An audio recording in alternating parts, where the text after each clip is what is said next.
Jagtial MLA సంజయ్కి clean chit ఇచ్చారు. అనర్హత పిటిషన్ కొట్టేసిన స్పీకర్. ఫిరాయింపు కేసులో కీలక పరిణామం. MLA doctor Sanjay Kumar party ఫిరాయింపుల వ్యవహారంలో తెలంగాణ అసెంబ్లీ స్పీకర్ గడ్డం ప్రసాద్ కుమార్ కీలక నిర్ణయం తీసుకున్నారు.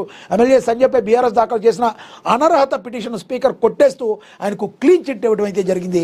సంజయ్ అయితే చెప్పారు, నేను బీఆర్ఎస్ ఎమ్మెల్యేను మాత్రమే, నేను 5,000 రూపాయలు పార్టీకి సంబంధించి ఇప్పటికీ కూడా నేను కడుతున్నాను. నేను బీఆర్ఎస్ పార్టీ నన్ను ఇంతవరకు సస్పెండ్ చేయలేదు. నేను బీఆర్ఎస్ పార్టీ అభ్యర్థిని కాక ఎక్కడైపోతాను, కేవలం నా నియోజకవర్గ ప్రజల యొక్క వాళ్ళ అభివృద్ధి కోసం మాత్రమే ప్రభుత్వంతో కలిసి పనిచేస్తున్నాను, కానీ నేను బీఆర్ఎస్ ఎమ్మెల్యేని మాత్రమే అని చెప్పి సంజయ్ పునరుద్ఘాటించారు.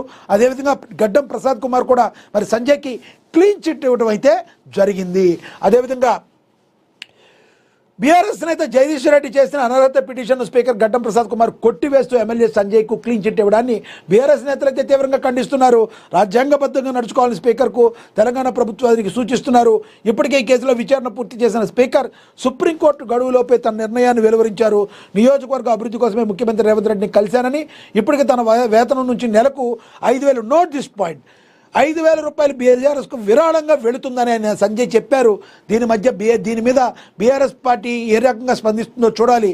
ఎందుకంటే మీరు పార్టీ నుంచి సస్పెండ్ కాలేదు, 5,000 రూపాయలు ఆయన ఇస్తున్నారు. ఆయన బీఆర్ఎస్ ఎమ్మెల్యే కాకుండా ఎక్కడికి పోతారు? అంటే ప్రభుత్వంతో కలిసి పనిచేసి ముఖ్యమంత్రిని కలిసినంత మాత్రాన వాళ్ళు కాంగ్రెస్లో జాయిన్ అయిపోయినట్టేనా? కాంగ్రెస్తో ఉన్నట్టేనా? ఇప్పుడు రేవంత్ రెడ్డి గారు నరేంద్ర మోడీని కలిస్తే ఆయన బీజేపీ మంచి అయిపోతాడా? ఈ రకంగా మాట్లాడుకుంటే చాలా ప్రశ్నలకి బీఆర్ఎస్ పార్టీ సమాధానం చెప్పాల్సి ఉంటుంది.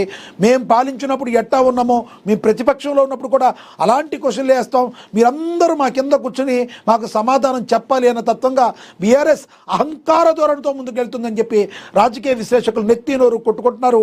ఈ విషయంలో కూడా బీఆర్ఎస్ గతంలో ఎంతోమంది టీడీపీ ఎమ్మెల్యేలు కావచ్చు, కాంగ్రెస్ ఎమ్మెల్యేలు సంతలో పశువులను కొన్నట్టుగా కొని మీ దగ్గర చేర్చుకున్నప్పుడు మీకు ఇవన్నీ తెలవదా అని చెప్పి సూటిగా వారు ప్రశ్నిస్తున్నారు. వాళ్ళ దగ్గర వీళ్ళకి సమాధానాలు చెప్పడానికి మీ దగ్గర సమాధానాలు లేవని కూడా వాళ్ళు చెప్తున్నారు.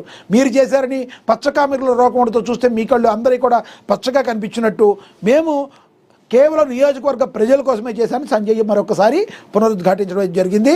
మీరేమంటారు? బీఆర్ఎస్ చేస్తున్న ఈ ఆరోపణలో వాస్తవం ఎంత ఉందని మీరు అనుకుంటున్నారు? కమెంట్ బాక్స్లో కమెంట్ అయితే చేయండి. ఇక అదేవిధంగా సినీ పరిశ్రమకు కేంద్రంగా హైదరాబాద్ సమాజం కోసం కళల ద్వారా జీవితాన్ని త్యాగం చేసిన మహానుభావుడు గద్దర్ ఫిల్మ్ అవార్డుల జ్యూరీ సభ్యుల సమావేశంలో డిప్యూటీ సీఎం భట్టి విక్రమార్క పాల్గొన్నారని కూడా ప్రచురించారు.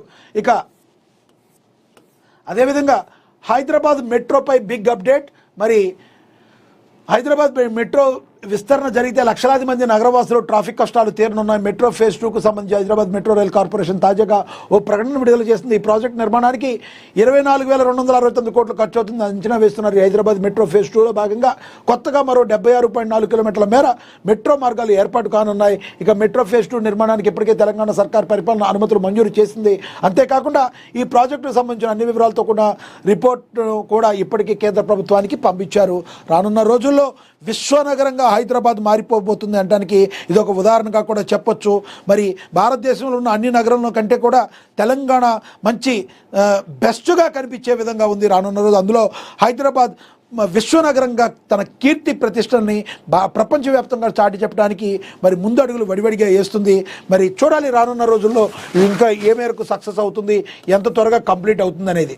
ఇక తొర్రూరు మున్సిపాలిటీపై బీజేపీ జెండా ఎగరేస్తామని బీజేపీ అభ్యర్థి పూసల రజిత్ శ్రీమాన్ చెప్పారని, క్యాన్సర్పై అవగాహన తప్పనిసరిని Kodimala Srinivasarao founder youth for society ఇది కూడా చెప్పారు. ఇక మున్సిపల్ ఎన్నికలకు సంబంధించి మమ్మల్ని అందరినీ గెలిపించాలని చెప్పి ఎవరి కాళ్ళు అందరూ కూడా మమ్మల్ని అందరినీ కూడా గెలిపించాలి అని చెప్పి తమ అభ్యర్థులు అందరూ కూడా వేడుకుంటున్నారు. తమ పార్టీని గెలిపించాలని బీఆర్ఎస్, బీజేపీ, కాంగ్రెస్ చూడాలి ప్రజలు ఏ రకంగా మున్సిపల్ ఎన్నికల్లో ఏ రకంగా ఎవరికి పట్టం కట్టనున్నారని కొంతకాలంలో మనకు తెలుస్తుంది.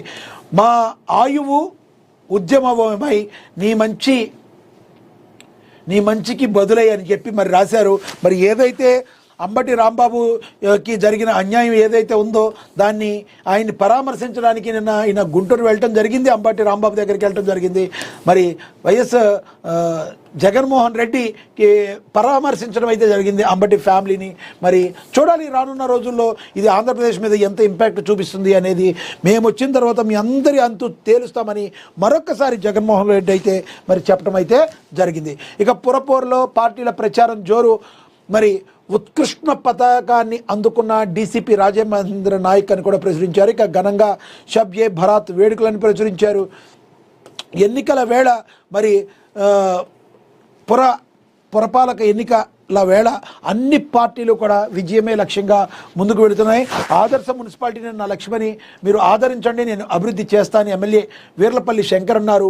మున్సిపల్లో కాంగ్రెస్ జోరని అభ్యర్థులు గెలిపే లక్ష్యంగా కదిలిన ఎమ్మెల్యే, మాజీ జడ్పీటీసీలు పార్టీ శ్రేణులు 2, 16, 17, 18, 19, 20 వార్డులో కాంగ్రెస్ మరి ముమ్మరంగా ప్రచారం చేసింది. షాద్ నగర్ ఆయా పరిసర ప్రాంతాల్లో అని చెప్పారు. ఇక కలిసికట్టుగా కాంగ్రెస్ ప్రచారం గెలిపే లక్ష్యమని నినాదం.